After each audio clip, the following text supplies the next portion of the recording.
Aujourd'hui, je réponds à 3 de vos questions. Et n'oubliez pas qu'on est ici pour apprendre, donc il n'y a pas de questions bêtes. C'est quoi une étoile filante? Alors dans la culture populaire, on a pour habitude de faire un vœu dès qu'on voit passer une étoile filante, car ce phénomène est plutôt rare. Du moins, ce n'est pas souvent qu'on lève les yeux au ciel pour essayer d'en observer une. Mais au final, c'est quoi une étoile filante? Alors il n'y a rien à voir avec les étoiles, car ce sont des objets célestes bien plus petits qui sont à l'origine de ce phénomène, les météoroïdes.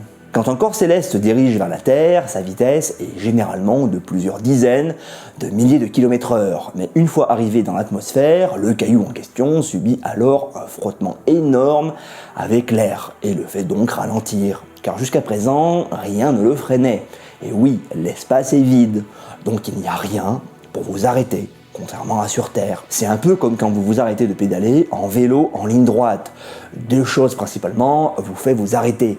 La première, c'est le frottement des roues avec le sol. Bon, ça on s'en fiche pour notre explication.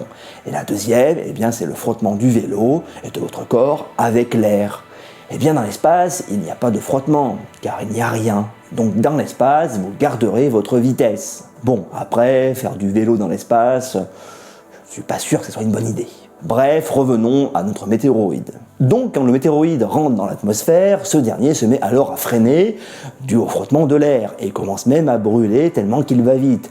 C'est pourquoi les météoroïdes ont une grande traînée derrière eux. Donc là, il y a 2 scénarios possibles. Premièrement, le météore arrive quand même à passer et s'écrase sur Terre, même si ce dernier réduit de bonne moitié. Il devient alors une météorite. Et le deuxième scénario, c'est qu'il se consume totalement dans le ciel. Et ça, c'est une étoile filante, une météoroïde. Donc la prochaine fois que vous verrez passer une étoile filante, vous pourrez vous dire que c'est une poussière céleste qui se consume dans le ciel. Est-ce que les étoiles peuvent fusionner? Salut Hamza. Alors oui et non. Il arrive régulièrement d'observer des systèmes à 2 étoiles, 2 soleils si vous préférez, contrairement à notre système où il n'y en a qu'une, le soleil. Et de temps en temps, certaines de ces étoiles se déstabilisent pour de diverses raisons et commencent à se rapprocher de sa voisine, jusqu'à venir la percuter. Alors on peut parler de fusion, mais bon, 2 réacteurs nucléaires géants qui se percutent, eh bien ça explose. Et donc les 2 étoiles donnent naissance à une supernova, une explosion d'étoiles. Alors en fait, tout dépend du type d'étoile et surtout de leur masse. Car par exemple, si ces 2 étoiles à neutrons qui fusionnent, elles donnent naissance à des ondes gravitationnelles surtout, l'univers qui vibre, mais également à un trou noir. Tout dépend encore de la masse d'origine, des étoiles à neutrons bien sûr. Donc on peut dire que oui, les étoiles fusionnent, même si bon, généralement, ça finit par tout péter. Quelle est l'exoplanète la plus habitable entre Kepler 22b et Proxima b? L'être humain est toujours à la recherche d'une seconde Terre, mais actuellement, nous n'avons que des candidates potentielles et aucune confirmée. Et oui, il est très difficile de détecter une exoplanète, et quasiment impossible à la photographier. On peut donc en faire des suppositions grâce à quelques données qu'on a par rapport à son étoile. Mais bon, grâce à ces données, quelle est la meilleure candidate entre Proxima b et Kepler 22b? Alors tout d'abord, il faut regarder le type de l'étoile. Proxima b tourne autour de Proxima Centauri, de type naine rouge. Cette catégorie d'étoiles est peu lumineuse, à une température bien plus basse que le Soleil par exemple. De plus, ce type d'étoile est très capricieuse. Sa luminosité peut baisser de 40% soudainement, mais également créer de gigantesques éruptions solaires.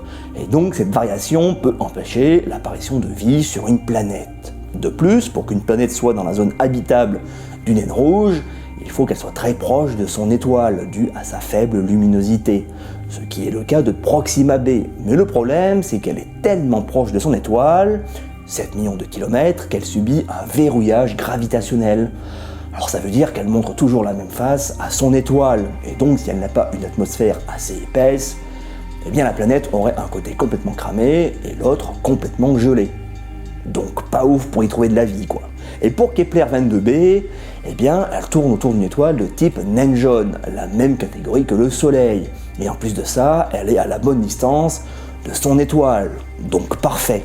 Mais le problème, c'est que l'exoplanète est 2,3 fois plus grande que la Terre. Et là, vous allez me dire, tant mieux, on aura plus de place que sur Terre. Eh bien non, car en fait, on ne connaît pas parfaitement la masse de la planète, et c'est ça le problème. Et donc il y a deux scénarios possibles.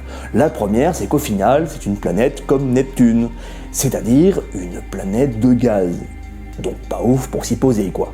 Et la deuxième, plus intéressante, serait que la planète serait recouverte d'eau liquide à 100%. Bon, toujours pas ouf pour s'y poser en vaisseau, mais on pourrait trouver des formes de vie. Donc au final, on ne peut pas vraiment savoir laquelle est la plus habitable. Mais là où Proxima b gagne le combat, c'est qu'elle se situe à 4 années-lumière de nous. C'est-à-dire que c'est l'exoplanète la plus proche de la Terre, alors que Kepler 22b est à plus de 680 années-lumière de nous. Mais bon, quoi qu'il en soit, les deux sont encore inatteignables.